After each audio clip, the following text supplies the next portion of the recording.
Donc, dans ce cours qui s'attache au texte de théâtre, après les trois premiers cours qui étaient consacrés à une étude de cas, une pièce particulière, la vie du grand Don Quichotte, Antonio José da Silva, je voudrais dans les trois cours qui viennent, en rappelant d'ailleurs qu'il n'y aura pas de cours la semaine prochaine, donc les deux dernières séances auront lieu les 9 et 16 décembre. La même chose pour le séminaire de 4 heures de l'après-midi. Il n'y a pas de séminaire la semaine prochaine, mais le 9 et 16 décembre, et puis aussi les 2 premières semaines de janvier. Donc, dans ces 3 dernières séances, aujourd'hui, puis le 9 et le 16 décembre, j'aimerais m'attacher à un des thèmes que j'avais mentionné comme l'un des plus importants pour cette réflexion dans la première séance et comme introduction, et qui était la relation entre la scène, le spectacle, la performance et la publication imprimée, l'édition et la lecture. Et le point de départ obligé pour une réflexion sur cette trajectoire de la scène à la page, que j'essaierai de mener avec des exemples venant de 3 contextes particuliers, c'est-à-dire aujourd'hui essentiellement l'Angleterre élisabéthaine, qui correspond non seulement au règne de la reine Élisabeth, mais aux 2 premiers Stuarts jusqu'à la Révolution de 1642, ou puis aussi dans le contexte français, avec une attention particulière à Molière, ou dans le contexte espagnol de la Commedia. Cette réflexion sur la scène, de la trajectoire qui mène de la scène à la page doit commencer avec l'examen de ce qui est la réticence par rapport à la publication imprimée de textes qui sont écrits pour la représentation. Et ce lieu commun, ce topos que l'on rencontre dans de très nombreux préliminaires des éditions imprimées, particulièrement en Angleterre, les avis aux lecteurs, doit être compris à la fois comme une manière de justification de la publication, une forme de captatio benevolentia, une forme d'affirmation de la modestie de l'auteur, et en même temps compris aussi comme se liant à une conception même de ce qu'est un texte de théâtre. Alors pour commencer, je voudrais partir d'une série de textes que l'on rencontre dans les éditions imprimées d'un des auteurs élisabéthains, John Marston, qui est un dramaturge né en 1576 et qui appartient à la même génération que d'autres dramaturges que nous rencontrerons, en particulier John Webster ou Ben Jonson. Il appartient aussi à la génération de John Ford. C'est un dramaturge qui a un très fort enracinement ou capital intellectuel et universitaire, puisqu'il était bachelier à Cambridge et ensuite avait fait des études dans une des écoles de droit, une des Inns of Court de Londres, une des plus fameuses, Middle Temple. Et dans un texte que j'avais cité rapidement, mais que là nous pouvons analyser de beaucoup plus près, émerge ce motif de la réticence à la publication et de la publication pourtant nécessaire. C'est un avis qu'il adresse au lecteur, to the reader, dans l'édition en 1604 d'une de ses pièces, The Malcontent. Le malcontent est la traduction qui a été donnée pour cette pièce dans le volume du théâtre élisabéthain qui a été publié l'année dernière sous la direction de Ligne Cotegny, François Larocque et Jean-Marie Maguin, qui est en 2 volumes à l'intérieur de la bibliothèque de la Pléiade. Et le texte, alors j'en prends la traduction et ensuite nous en aurons. La pièce raconte l'histoire de l'ancien duc de Gênes qui a été destitué de son pouvoir et qui revient comme observateur critique déguisé, caché des mœurs et des pratiques qui sont celles de la cour dont il a été chassé. Et le personnage s'appelle Malevole, celui qui est mécontent de son sort et du coup qui a cette figure du prince déguisé, acerbe critique de la cour et du gouvernement. Et en 1604, il y a 3 éditions de cette pièce publiée par le même éditeur, William Apsley, et imprimée par le même imprimeur, Valentine Symes. Et avec, on va le voir, de fortes variantes entre ces éditions, mais un point commun qui est la présence dès la première édition, in quarto, de cet avis au lecteur. Alors je lis la fin de cet avis au lecteur. « Une chose m'afflige,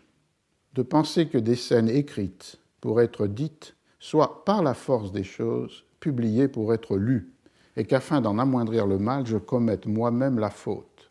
Mais puisque si je ne le faisais pas, d'autres me feraient plus de mal, il faut bien accepter ce moins d'inconvénients. J'ai donc moi-même composé cette comédie, sachant qu'en mon absence forcée, je dois, dans une grande mesure, m'en remettre au jugement de l'imprimeur, mais je prie que l'on veuille bien m'excuser les quelques erreurs d'orthographe et que l'on me pardonne la forme inélégante que ce petit rien présente à la lecture au nom du plaisir qu'il vous a procuré lorsqu'il fut présenté sous forme d'action vivante. »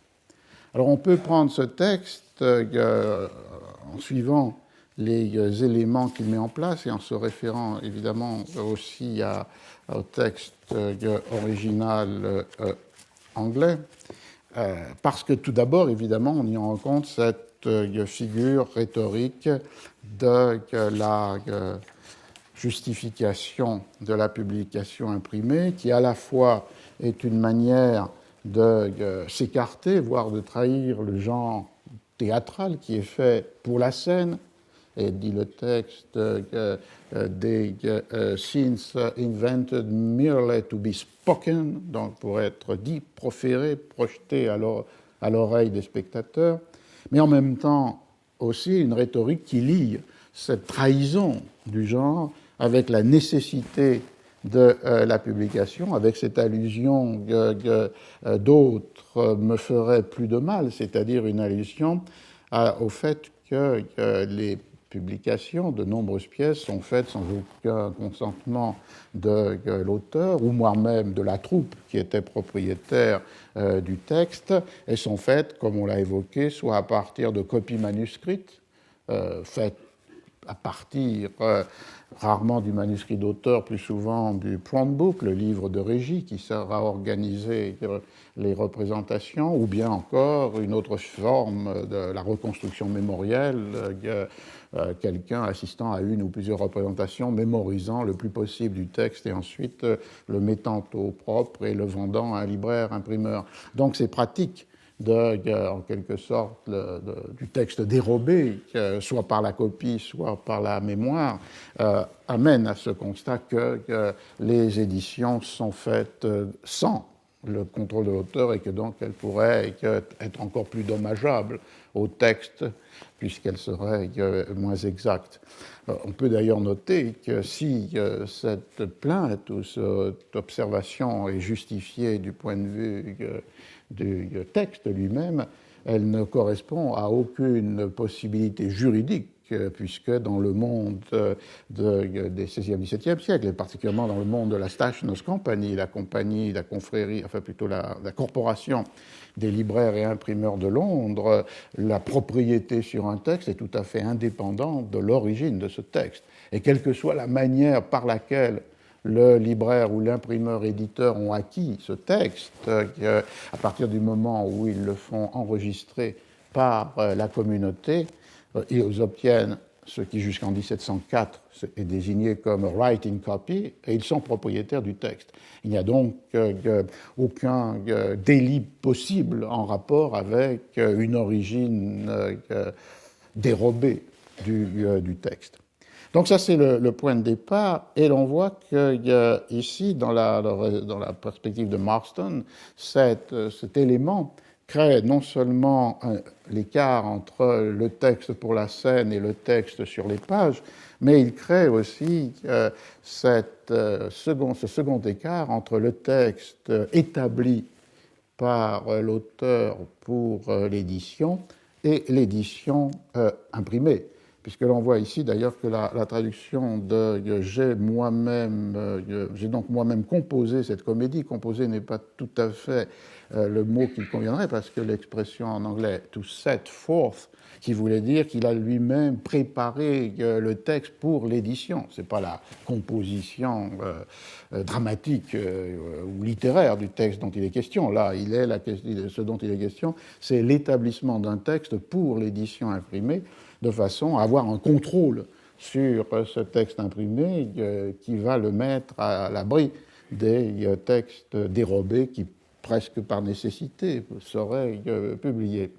Mais donc, du coup, un écart entre ce texte établi par l'auteur pour l'édition et, d'autre part, l'édition imprimée, dont on voit bien ici, et c'est un thème présent dans ces cours ou dans mes séminaires, qui est le fait que l'édition imprimée dépend très largement, pour le meilleur ou pour le pire, du travail de l'atelier. Et l'auteur, même s'il veut garder un contrôle sur la forme du texte, doit composer, si j'ose dire, avec le fait que la forme même de l'édition, ce qui est dit ici, la forme inélégante de l'édition, dans le texte anglais, c'est unhandsome shape, c'est-à-dire le fait, par exemple, que les textes de théâtre sont édités assez rapidement, sans soin très particulier, dans le format du pamphlet, du in quarto, est une décision du libraire-éditeur ou de l'imprimeur. Et d'autre part, les erreurs qu'il pourra trouver dans orthographie dans le texte, proviennent elles aussi du fait que les compositeurs, les ouvriers typographes, donnent une forme graphique et orthographique aux mots qui est la leur, soit par leur préférence, soit par les nécessités du travail de la composition. On voit donc que même contrôlé parce qu'il a été set forth par l'auteur, le texte est soumis dans l'atelier typographique aux décisions du maître imprimeur, du libraire-éditeur et des compositeurs, à la fois dans sa forme matérielle, les caractères, le format, le papier, et dans la matérialité du texte, c'est-à-dire les formes graphiques et orthographiques qui lui sont données. Un autre élément intéressant dans ce texte est la fin, lorsque Marston dit on pardonnera ces erreurs d'orthographe, on pardonnera cette forme inélégante, qui viennent d'ailleurs au fait que de son absence forcée. On est dans un monde où le contrôle d'un auteur sur son texte suppose sa présence au plus près de l'atelier. On n'est pas dans un monde où, comme jusqu'à une date récente avec le texte électronique, le contrôle de l'auteur peut être assuré par le fait qu'il corrige des épreuves, et parfois jusqu'à un excès démesuré, comme dans le cas de Balzac, qui se sert des épreuves pour en fait transformer, modifier, prolonger, réviser l'œuvre. Donc il y a là une distance possible, puisque les épreuves peuvent voyager entre l'atelier de l'imprimeur et le lieu de l'écriture. Mais au XVIe, XVIIe, XVIIIe siècle, on oublie parfois, par une projection rétrospective anachronique, que la seule manière de contrôler la matérialité du texte pour un auteur, c'est d'être présent dans l'atelier. Là, Marston évoque son enforced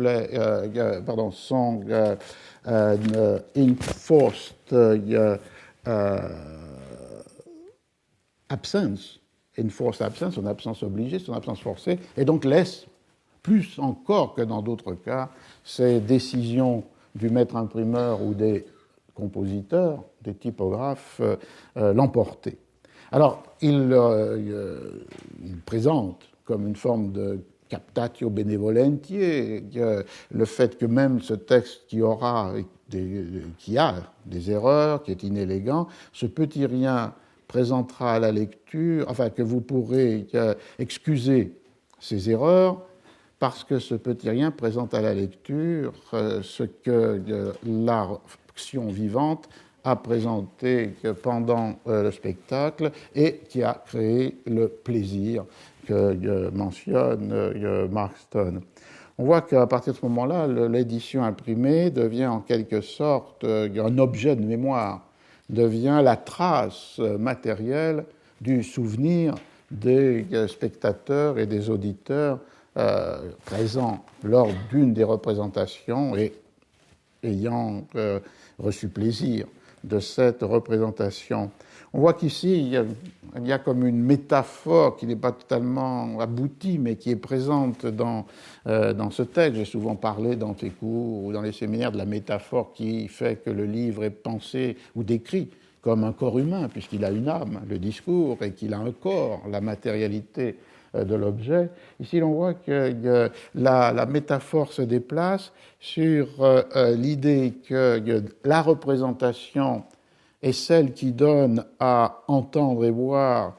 et le texte anglais dit « the soul of lively action », l'âme d'une action vivante. Le traducteur a laissé de côté le mot âme, et je pense qu'il a tort, sous forme d'action vivante, et la chute, mais Marston emploie le terme de soul of lively action, et donc l'âme, elle est dans l'action, dans la vie du texte à travers des comédiens sur la scène, et l'édition imprimée, par différence, est, elle, celle d'un corps plus inerte, d'un corps qui fait monument ou trace, mais qui n'est qu'une image tout à fait amputée et mutilée de ce qu'était la représentation. Et on voit que Marston, ici, introduit pour ce propos une métaphore entre l'âme de la représentation et le corps de l'édition imprimée qui porte évidemment, comme en son commencement, l'accent sur le fait que la finalité, la fin du texte de théâtre est que son âme soit rendue perceptible par les comédiens sur la scène, dans un théâtre, devant des spectateurs. Et un mot qui peut être intéressant, c'est que ce petit rien, je reprends la dernière phrase, et que l'on pardonne la forme inélégante que ce petit rien présente à la lecture au nom du plaisir qu'il vous a procuré lorsqu'il fut représenté sous forme d'action vivante. Je pense qu'il faudrait donc donner avec son âme dans l'action vivante. Le mot petit rien traduit trifle, bagatelle, petit rien, quelque chose de tout à fait secondaire. Et le mot renvoie évidemment à quelque chose d'important, qui est que dans la hiérarchie poétique des genres, au XVIe et XVIIe siècle, l'œuvre de théâtre a un très faible statut de légitimité esthétique. Et on en a de multiples traces. Par exemple, lorsque Bodley construit ce qui est aujourd'hui la Bodleian Library à Oxford, les pièces de théâtre sont exclues des collections, comme s'il s'agissait de trifles, de petits riens, qui n'ont pas d'importance et qui ne méritent pas d'être mis à côté des grands genres de la poétique, les poèmes dans toute leur forme, par exemple. On a là un texte donc, qui est très riche, puisqu'il permet d'entrer dans cette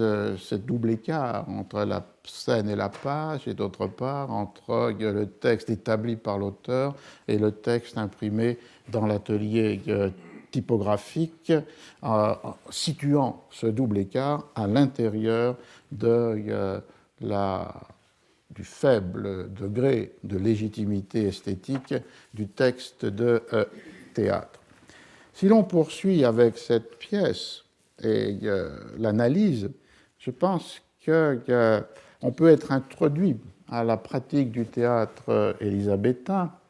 par l'analyse tout simplement de la page de titre, et en particulier la page de titre de la troisième édition de la même année 1604, mais qui est une édition, comme on va le voir, qui nous met en face d'un certain nombre de réalités importantes, parfois effacées, oubliées, de la pratique du théâtre dans le XVIIe siècle anglais.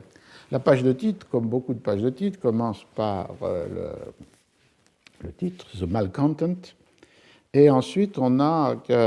ces trois mentions, augmented by Marston, augmenté par Marston, with the additions played by the King's Majesty's servants, avec les additions représentées par les comédiens du roi,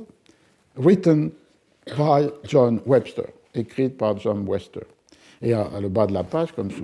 toujours, est consacré non seulement à une indication chronologique, 1604, mais aussi la double indication de qui a imprimé, souvent ici seulement sous forme d'initiale,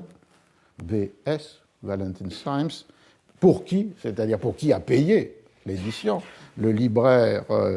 qui joue cette rôle d'éditeur, ici William Aspley, et le fait que le livre est vendu dans sa boutique au cimetière de Saint-Paul, qui est une indication, évidemment, non seulement pour des acheteurs qui rencontreraient un exemplaire et qui voudraient en acheter un autre exemplaire, mais aussi pour des libraires qui sont des détaillants et qui vont faire circuler l'édition vendue d'abord dans la boutique du libraire-éditeur, mais ensuite vendue par tout un réseau de plus petits libraires dans Londres. Alors, cette page de titre met en rapport avec une première réalité, c'est-à-dire la pluralité des attributions. Il y a deux noms, Marston, Webster, et la pluralité des états du texte. Parce que la première édition, le premier quarto, ne portait que la mention The Malcontent by John Marston, comme l'auteur du texte. Et ici, on voit deux séries d'additions sur un texte déjà là. Une première série qui aurait été des additions faites par le dramaturge auteur du texte, Marston, et des additions qui ont été faites pour la représentation par John Webster, donc un autre dramaturge. Ça ramènerait à une double définition de la collaboration. D'une part, la collaboration qui n'est pas le cas ici, qui est la collaboration au moment même de la composition du texte, et d'autre part, donc dans la synchronie de l'écriture du texte, et une collaboration qui est celle de la diachronie, c'est-à-dire des révisions, des reprises, des ajouts, qui sont faits à un texte donné dans une première forme et qui est augmenté soit par son propre auteur, et il y a des augmentations de Marston, soit par un autre dramaturge, comme dans le cas ici de John Webster. Alors la réalité fondamentale, souvent oubliée, qui est derrière cette observation, c'est le fait que contre l'individualisation de l'auteur, qui est un motif fondamental d'une esthétique romantique, un génie singulier produit des œuvres originales, la pratique de l'écriture en collaboration est très fréquente au XVIe, XVIIe siècle, particulièrement pour le théâtre, on pourrait peut-être dire particulièrement pour l'Angleterre. Un cas très parlant est un journal tenu par un entrepreneur de théâtre, c'était un homme, Philip Henslow, qui non seulement possédait certains théâtres, d'abord The Rose, après The Fortune, mais aussi pouvait commanditer des pièces pour des théâtres, des troupes, pour des théâtres dont il n'était pas le propriétaire. Et entre 1590 et 1609, il a tenu presque jour à jour le livre de compte des paiements qu'il faisait aux dramaturges à qui il avait demandé d'écrire des pièces. Et on a 282 pièces mentionnées pour ces 20 ans, 2/3 sont écrites en collaboration, c'est-à-dire par au moins 2 auteurs. Au moins 2 auteurs sont payés pour la même pièce, et souvent plus, 3, 4, 5. Et on retrouvera certaines de ces figures d'auteurs qui sont particulièrement inscrites dans ce paradigme de la collaboration. C'est par exemple le cas de Dekker. Il est payé pour 45 pièces dans le registre de Henslow, 31 sont des collaborations, et sur ces 31, 18 sont avec au moins 2 auteurs, ce qui fait que la pièce en a déjà au moins 3, puisqu'il y a les 2 auteurs et Dekker. Et d'autre part, 5 sont des textes déjà là, auxquels ils collaborent, mais dans la durée, c'est-à-dire en les révisant, transformant ou augmentant. On a donc sur 45 pièces, 36 qui sont, d'une manière ou d'une autre, des présences de Dekker comme collaborateur à une œuvre écrite collectivement dans la synchronie ou dans la diachronie. Thomas Heywood, 11 pièces présentes, payées par Henslow, et 7 sont des collaborations, 6 dans la composition même du texte et une pour une révision d'un texte déjà là. Donc il y a une première réalité fondamentale qui, évidemment, non seulement est en contradiction avec ce que nous entendons en général par histoire de la littérature, qui singularise des auteurs et leur attribue des œuvres, et qui est aussi en contradiction avec les pratiques mêmes du temps, puisque lorsque vous êtes face aux éditions imprimées de certaines de ces pièces, elles ne traduisent pas l'état de la collaboration, comme si la logique du marché éditorial, dès le XVIIe siècle, impliquait à attribuer à un seul nom, ou à 2 noms, ou à pas de nom du tout, la pièce, mais non pas d'exhiber sur les pages de titre ces collaborations à 3, 4 ou 5 auteurs. Donc il y a une racine ancienne dans la logique de l'édition à ce qui est un fait dominant de la logique esthétique de l'histoire de la littérature telle qu'elle se construit avec ses catégories les plus immédiates, individualité, singularité, originalité, à partir du milieu du XVIIIe siècle. La deuxième réalité à laquelle nous confronte cette page de titre de The Malcontent de Marston en 1604, troisième quarto, c'est le fait qu'elle mentionne, comme beaucoup d'autres, la compagnie, la troupe qui a représenté la pièce Played by the King's Majesty's Servant. King's Majesty's Servants désigne la troupe des comédiens du roi, qui était l'ancienne troupe du Lord Chamberlain, mais qui devient troupe du roi en 1603. C'est la troupe dans laquelle Shakespeare était un des comédiens, un des propriétaires, et pour laquelle il a écrit la totalité de ses œuvres. Et le mot servants est important puisque dans ce monde-là, le statut non seulement du théâtre comme littérature entre guillemets est bas, mais le statut des comédiens est encore plus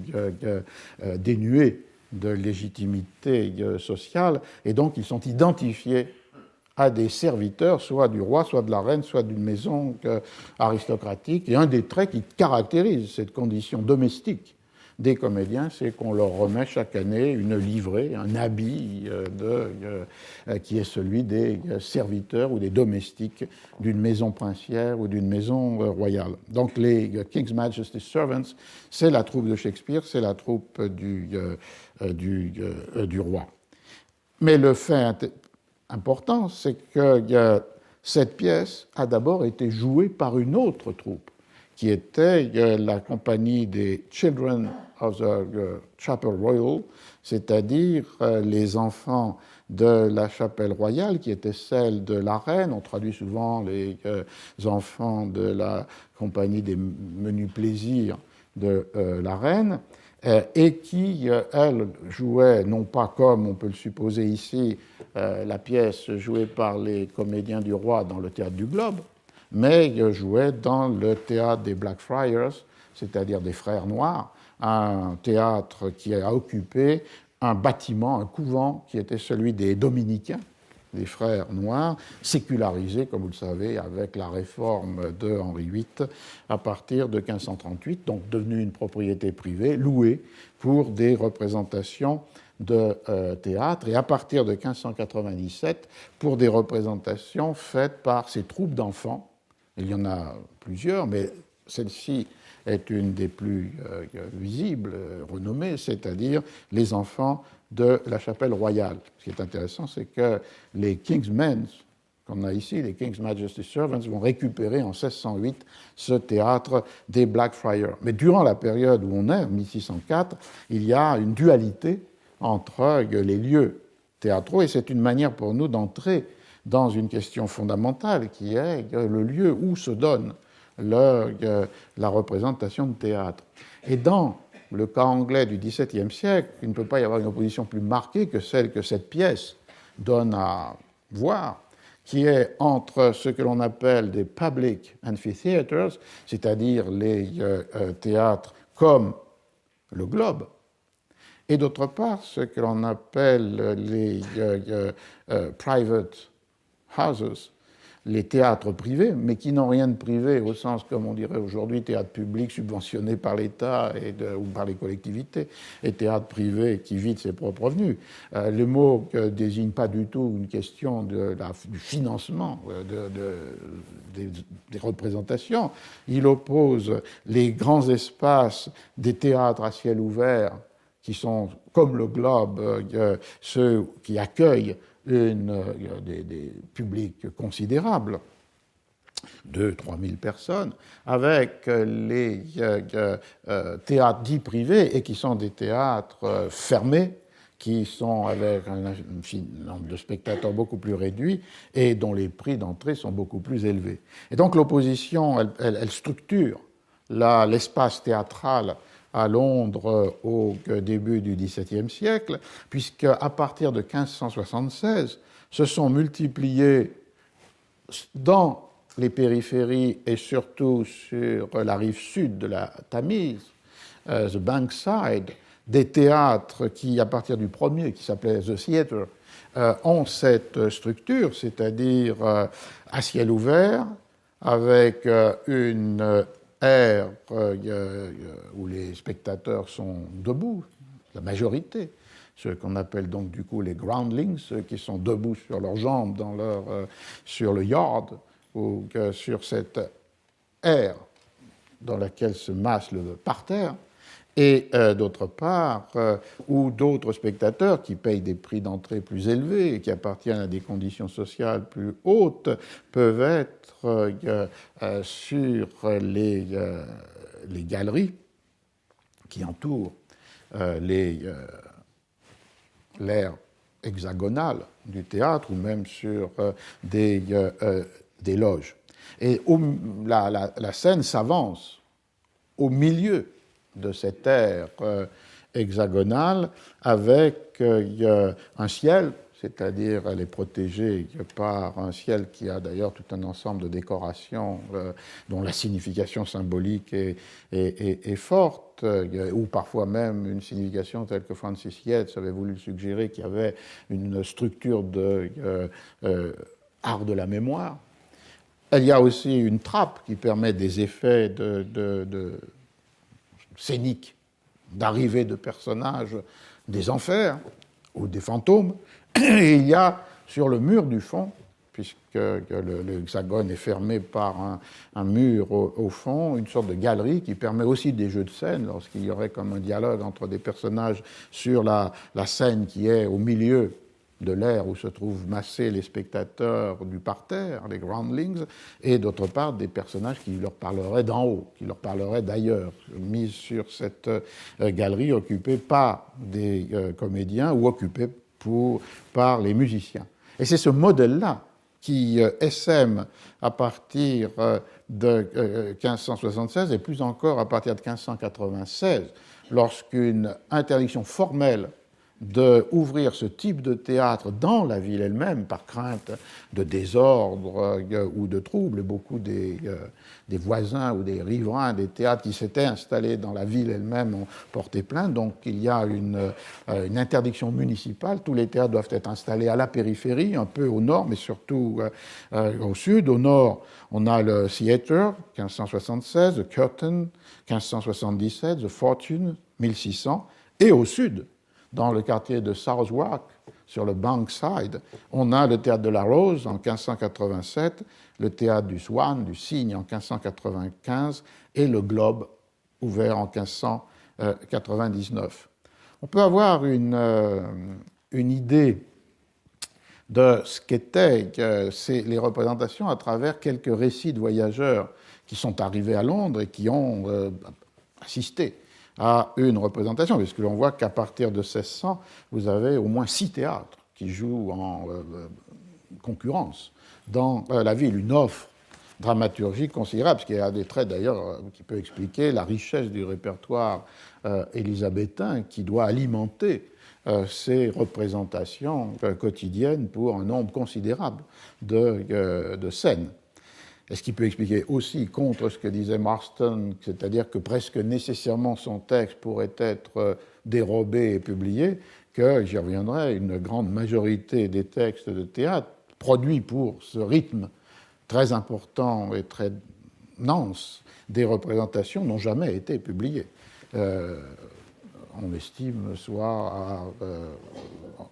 à 20% le pourcentage de textes publiés, ça c'est l'estimation la plus sévère, et une estimation peut-être plus raisonnable, je pense, autour du tiers des textes dont on connaît un titre qui ont fait l'objet d'une publication imprimée. Alors parmi les textes très souvent cités de voyageurs, il y en a deux. L'un qui est un voyageur hollandais qui s'appelle De Witt et qui est toujours cité dans la bibliographie sur le théâtre élisabétain parce qu'il a fait un dessin d'un des théâtres qui est sans doute le théâtre du Swan. Et c'est la seule représentation imagée que l'on ait de cette structure dont je parlais, que la reine ou l'air, la scène qui s'avance, le ciel, c'est-à-dire le baldaquin qui protège la scène, la galerie du fond. Et il décrit De Witt, en même temps qu'il dessine, cette situation, donc c'est 1596, il y a 4 amphithéâtres à Londres, d'une beauté notable, qui portent les noms correspondant à leurs enseignes respectives. Dans chacun d'entre eux, on joue une pièce différente, tous les jours, pour le bénéfice du populaire.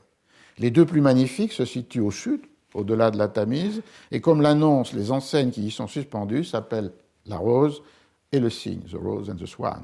De tous les théâtres, cependant, le plus grand, le plus magnifique est celui qui a pour enseigne un cygne, et que, dans la langue du pays, on appelle le théâtre du cygne, car il offre place à 3000 personnes, et est construit à grand renfort de rognons de silex, dont la Grande-Bretagne a de prodigieuses réserves, étayé par des colonnes de bois si excellemment peintes pour imiter le marbre que le regard le mieux exercé peut s'y tromper. Parce que sa forme rappelle celle d'un édifice romain, j'en ai fait un croquis, et par exemple dans l'édition du théâtre élisabétain, dans la Pléiade, vous avez la reproduction de ce croquis. Mais des traits importants, 3000 personnes, et le bénéfice du populaire, donc nécessairement avec 3000 personnes, une composition sociale du public qui est ouverte à des milieux, des artisans, des boutiquiers, des compagnons dans la ville de Londres, et le fait on a à ce moment-là 4 théâtres, puisqu'on est en 1596, s'y ajouteront le Globe et The Fortune, nécessairement une production dramaturgique qui doit alimenter les représentations de ces nombreuses scènes. D'autres témoignages est donné par un étudiant suisse, Thomas Platter, qui lui aussi va à Londres 3 ans plus tard, 1599, et qui assiste à une représentation et en décrit le dispositif de cette manière. Donc, il arrive à Londres, il est à Londres entre le 18 septembre et le 20 octobre 1599. Le 21 septembre, après le déjeuner, vers 2 heures, je passais avec mes compagnons sur l'autre rive du fleuve, donc il va au sud, et dans le bâtiment au toit de chaume, vis la tragédie du premier empereur Jules César, jouée de manière très plaisante par environ une quinzaine d'acteurs. La pièce finie, ils dansèrent ensemble admirablement, avec une grâce merveilleuse, comme c'est leur coutume, 2 dans chaque groupe habillés en hommes et 2 en femmes. Donc on voit d'abord la représentation a lieu l'après-midi, donc à 2 heures, en pleine en pleine lumière, ce qui pose la question évidemment de tout ce qui ensuite va être représenté comme des scènes de l'intimité ou de l'obscurité, qui au XVIIe siècle sont des scènes en pleine lumière du jour. Un autre trait, c'est que là, il est au Globe, et il voit sans doute le Jules César de Shakespeare, une quinzaine d'acteurs. Si je me souviens bien, il y a plus de rôles que de 15 acteurs, et donc une habitude importante dans le théâtre élisabétain, c'est le doubling, c'est-à-dire des acteurs jouent plusieurs rôles, et ce qui est une des contraintes sur l'écriture de la pièce. C'est-à-dire que le dramaturge doit penser à la possibilité en fonction de la troupe pour laquelle il écrit. Et donc, du coup, de ne pas créer que des personnages qui sont joués par le même acteur se trouvent en même temps sur la scène. Il y a donc des contraintes. C'est une autre manière de briser avec l'illusion du jaillissement romantique de la création. Il y a des contraintes absolument matérielles qui opèrent sur l'écriture de la fiction dramaturgique. Et l'on voit aussi que après une pièce qui ne passe pas pour une comédie, on passe brutalement, après la représentation, au fait qu'il y a une danse qui est faite par les acteurs, évidemment, comme tout le monde le sait, hommes et femmes, les rôles de femmes étant tenus évidemment par des hommes jusqu'à la Révolution anglaise. Ce n'est qu'avec la Restauration qu'en Angleterre, à partir de 1660, les femmes deviennent actrices des rôles féminins. La seule exception, ce serait dans Shakespeare in Love, mais je ne suis pas certain que la réalité historique derrière le film soit absolue. Alors, Plater continue. Ainsi, chaque jour à 2 heures de l'après-midi, 2 et quelquefois 3 pièces sont jouées en différents endroits de la ville de Londres. Elles rivalisent entre elles et les meilleures ont le plus de spectateurs. Les théâtres sont construits de telle sorte que les acteurs jouent sur une plateforme surélevée et tout le monde voit bien. Il y a cependant diverses galeries et places où l'on est mieux et plus confortablement assis, mais cela coûte davantage. Ainsi, debout au parterre, on ne paye qu'un penny anglais. Mais si vous voulez être assis, vous franchissez une autre porte en payant un autre penny. Si même vous voulez être assis sur un coussin, aux meilleures places, où non seulement vous voyez bien, mais où l'on vous voit bien, alors vous payez encore un autre penny à une autre porte. Quand il y a une pause dans la pièce, on fait circuler nourriture et boissons, si bien que vous pouvez acheter de quoi vous restaurer. Les acteurs portent des costumes très coûteux et très beaux, car c'est la coutume en Angleterre qu'à la mort des grands seigneurs et chevaliers, leurs vêtements quasiment les plus beaux soient donnés à leurs domestiques. Mais comme il ne convient pas que ceux-ci les portent, ils les vendent aux acteurs à bas prix. C'est un autre trait qui a souvent été, qui a été signalé avec beaucoup d'importance dans un livre de Anne Rosalind Jones et Peter Stalybras, que certains ont entendu l'année dernière au collège. C'est le fait qu'il y a une circularité des vêtements. On voit ici que les vêtements aristocratiques, mais portés peu, mais portés par des aristocrates, sont ensuite donnés à leurs domestiques, et que ceci soit parce qu'il y a un désaccord entre leurs conditions et le vêtement,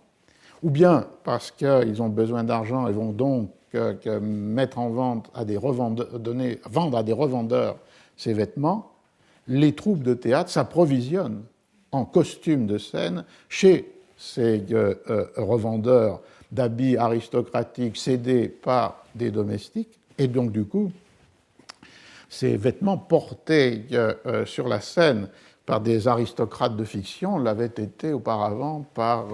de véritables membres de la gentry ou de la nobility ou de l'aristocratie. Donc on a une circulation, on voit aussi que dans le théâtre du Globe, il y a cette hiérarchie des places, le parterre, on est debout,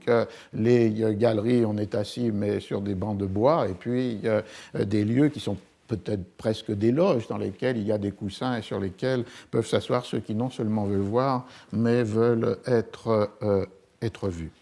On a donc là un monde théâtral où l'on voit que la structure même du lieu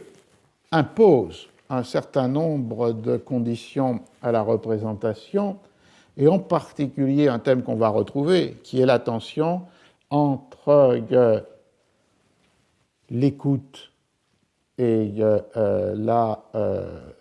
lecture, c'est-à-dire que cette structure de théâtre donne un primat à ce qui est the play, la pièce qui s'adresse à l'œil et à l'écoute, mais évidemment avec des conditions d'écoute, 3000 personnes dans une arène sans moyens mécaniques de reproduction de la voix, crée sans doute des problèmes d'une audition fine et précise du texte dit. Et c'est ce qui explique d'ailleurs, je pense, cette présence dans le répertoire élisabétain de parties ou de fragments dans les pièces qui ne sont pas dialogués. Non seulement il y a bien sûr la présence de la musique, la présence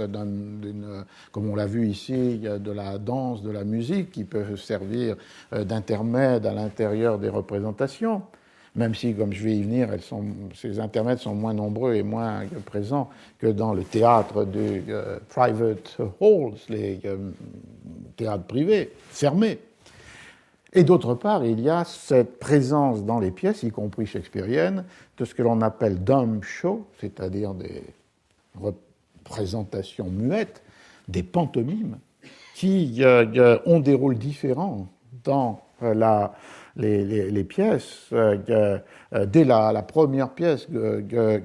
Gorboduc de 1576, qui est comme fondatrice du théâtre anglais, il y a la présence d'un dumb show, et qui ont pour fonction parfois de montrer ce qui va arriver. Un des exemples les plus spectaculaires, c'est lorsque les comédiens à Elsineur dans Hamlet représentent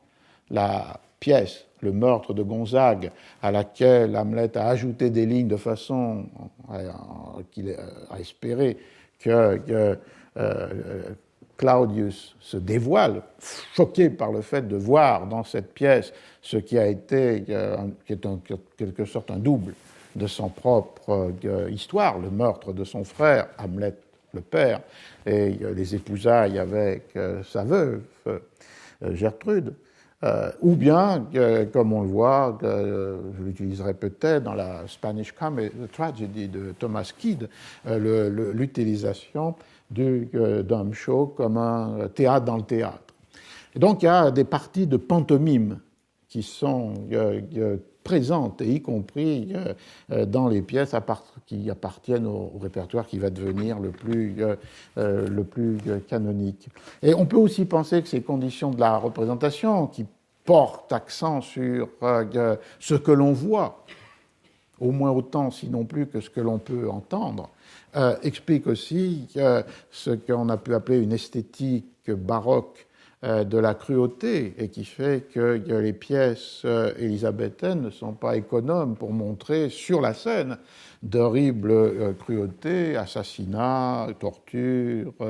suicides. Le Spanish Tragedy de Thomas Kyd de 1592, sur la scène, il y a 6 meurtres et 3 suicides. Dans La Duchesse d'Amalfi de Webster, en 1623, l'acte 4 est largement voué à une scène horrible de torture soufferte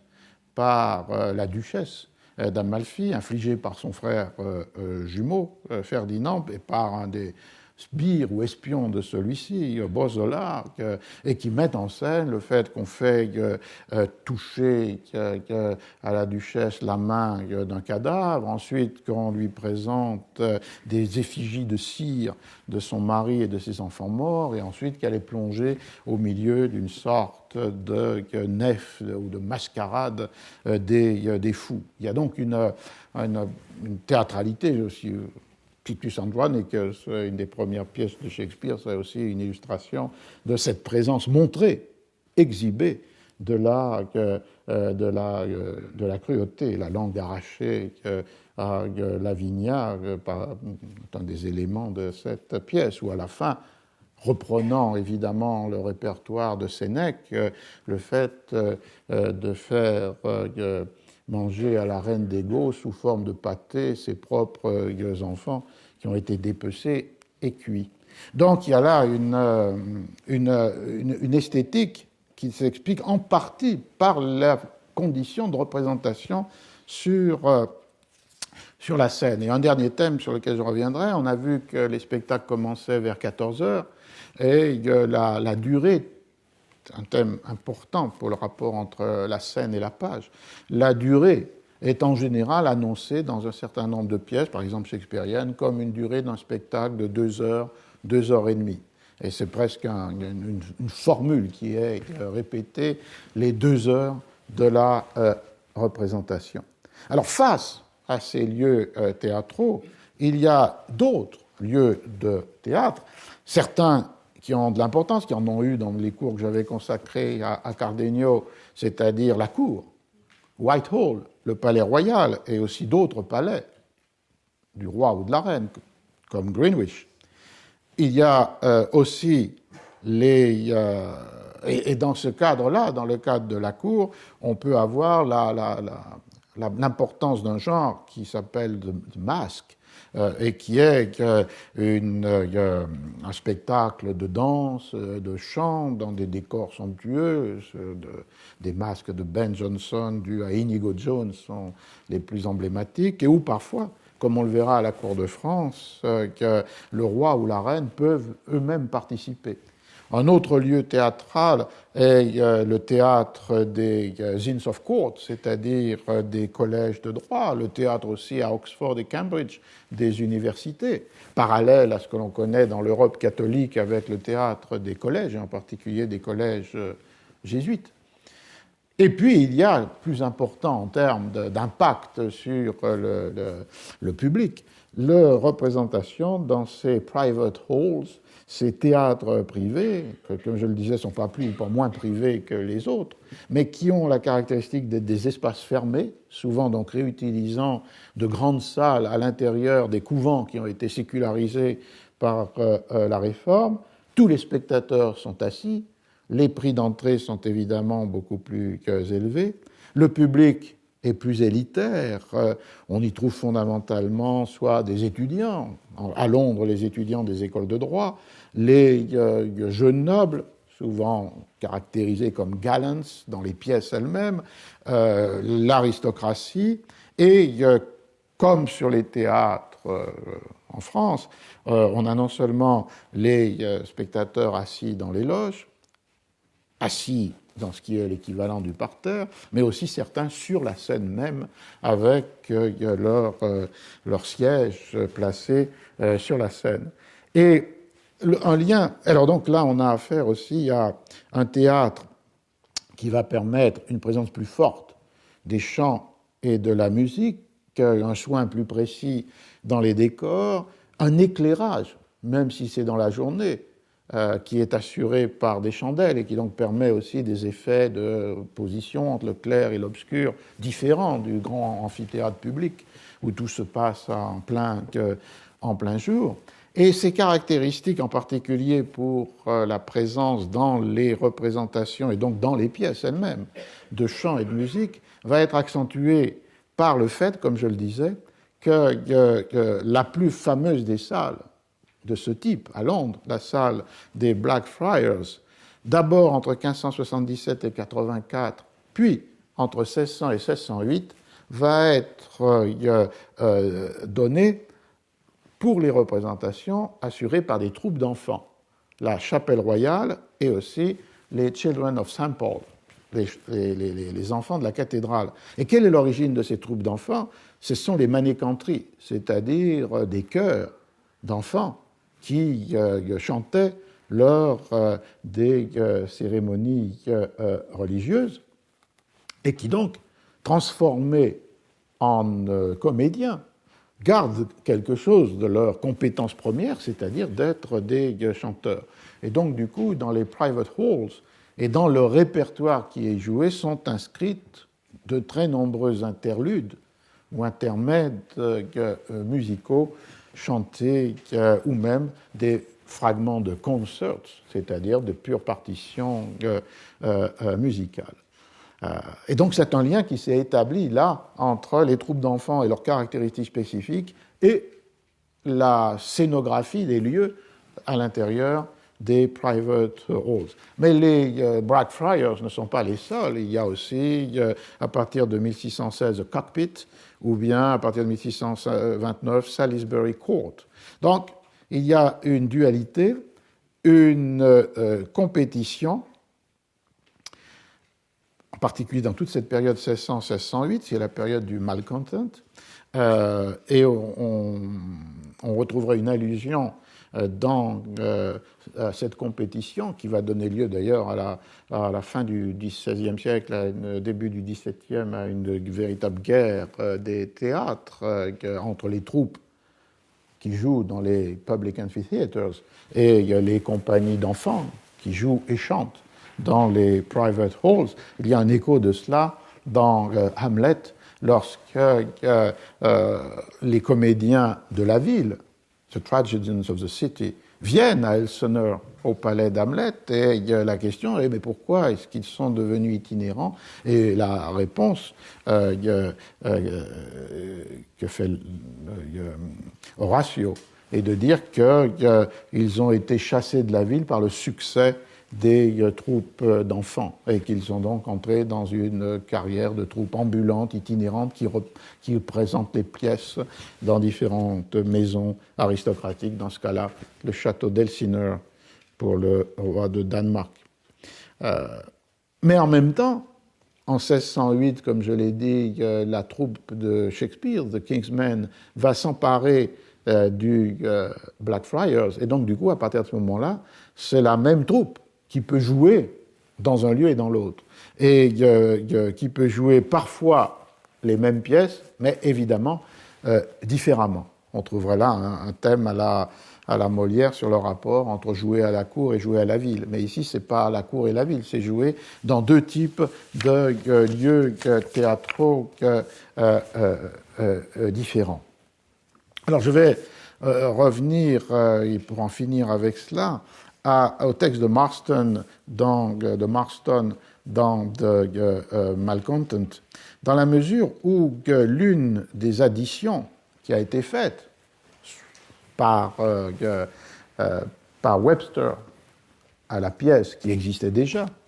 a été un prologue, une Induction for the Globe Theatre, c'est-à-dire un texte spécialement écrit pour les représentations dans le théâtre du Globe, alors même que, comme je l'ai dit, la pièce a d'abord connu une première carrière jouée par les Children of the Chapel Royal, the Royal Chapel, au Blackfriars. Et c'est un texte très intéressant dans la mesure où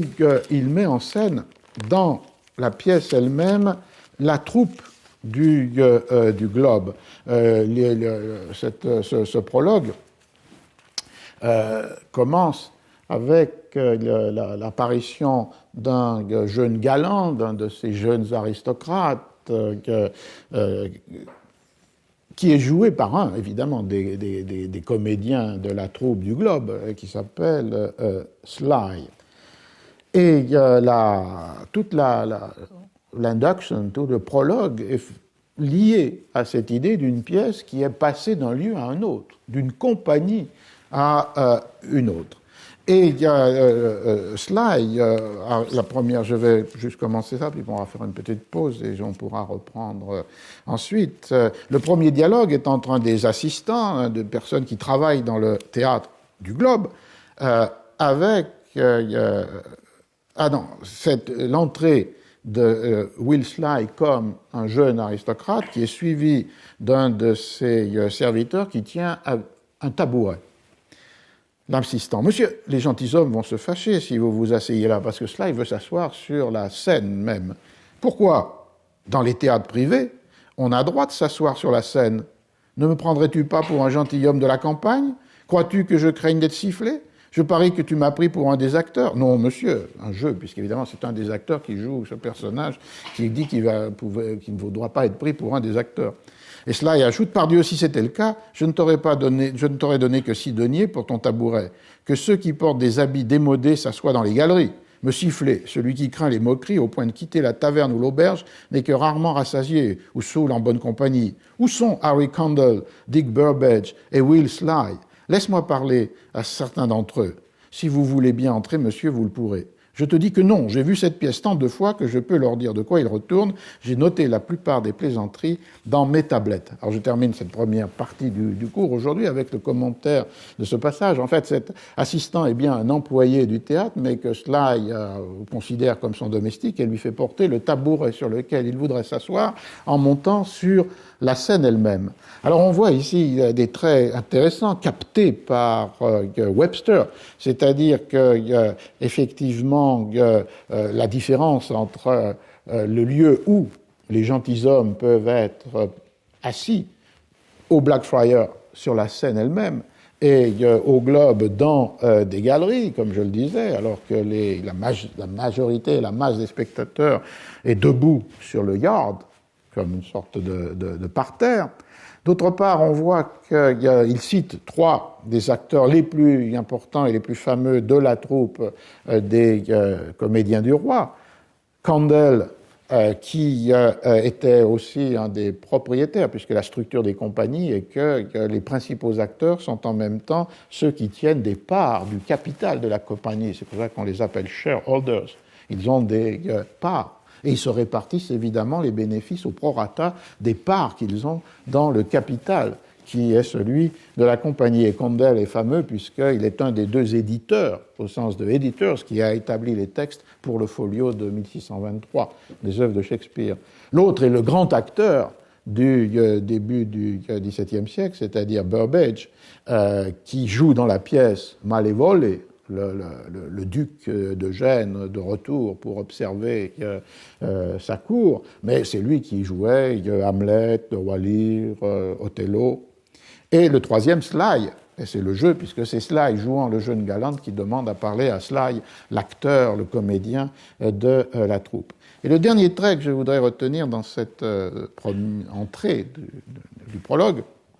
c'est le fait qu'il le dit, j'ai déjà vu tant de fois la pièce que je peux leur dire de quoi il retourne. Donc il l'a vu jouer au Blackfriars, qui est un lieu plus normal d'assistance pour sa condition sociale. J'ai noté la plupart des plaisanteries dans mes tablettes. Le texte étant ici, I have most of the jests here in my table book. Et c'est un tout petit trait, mais intéressant, parce que d'un côté, on voit qu'il y a une forme de satire par rapport aux gentilshommes qui croient pertinent de noter des plaisanteries, de gestes, c'est-à-dire la partie la plus basse, la plus commune, la plus populaire des textes, qui soit étaient des plaisanteries à l'intérieur même du texte proposé par le dramaturge, soit des plaisanteries ajoutées par certains acteurs, en particulier ceux qui jouaient les rôles des clowns, et qui avaient tout un répertoire de plaisanteries. Dans le premier quarto de Hamlet, il y a la même allusion au fait que les gentilshommes prennent en note dans leurs table books ces plaisanteries qui sont souvent des improvisations, codées certes, mais des improvisations de clowns à l'intérieur du texte qui ne les portait pas, ce qui met Hamlet tout à fait fâché dans la mesure où il pense qu'il annonce que les acteurs ne doivent jouer que ce qui est écrit. Et d'autre part, la nature du table book, ça nous avait beaucoup retenu avec mon collègue Peter Stalybras, puisqu'ici, évidemment, cela veut dire que ce jeune galant joué par Sly aurait, dans la fiction, noté sur son table book, entendu comme carnet de notes qui peut être mis dans la poche, un certain nombre des plaisanteries qu'il a entendues sur la scène. L'argument que l'on a pu pousser, c'est quant à l'identification de ces table books dans le monde anglais du XVIIe siècle, qui ne sont pas nécessairement des carnets de notes ordinaires, mais qui peuvent être aussi ce que l'on appelle writing tables, c'est-à-dire des carnets sur lesquels les pages ont reçu, dans lesquels les pages ont reçu comme une mince pellicule de plâtre et de vernis, et qui permet du coup d'avoir une surface sur laquelle il est possible d'écrire et d'effacer, puis de réécrire. Et donc le fait qu'il pourrait être lié à cette scène de théâtre où quelqu'un prend des notes à la volée pendant la représentation, se joint assez étroitement avec ces writing tables, puisque d'une part, il est possible d'y écrire sans encre ni plume, ce qui serait déjà un peu plus compliqué dans une écriture d'immédiateté, puisqu'il faut un encrier, il faut des plumes, il faut des couteaux pour les effiler, alors que sur cette surface, cet enduit très mince, pellicule, des writing tables, on peut écrire avec un stylet. Et d'autre part, évidemment, cela permet la correction immédiate, puisqu'il suffit d'effacer avec sa salive ce qui a écrit pour réutiliser la même surface. Vous voyez, juste un exemple pour vous montrer que parfois des textes qui peuvent paraître anodins ou sans mériter un commentaire particulier, en fait, permettent d'avoir une très grande profondeur de compréhension, à condition évidemment de mobiliser un certain nombre d'éléments interprétatifs qui appartiennent à un savoir historique qui n'est pas nécessairement uniquement situé à l'intérieur du commentaire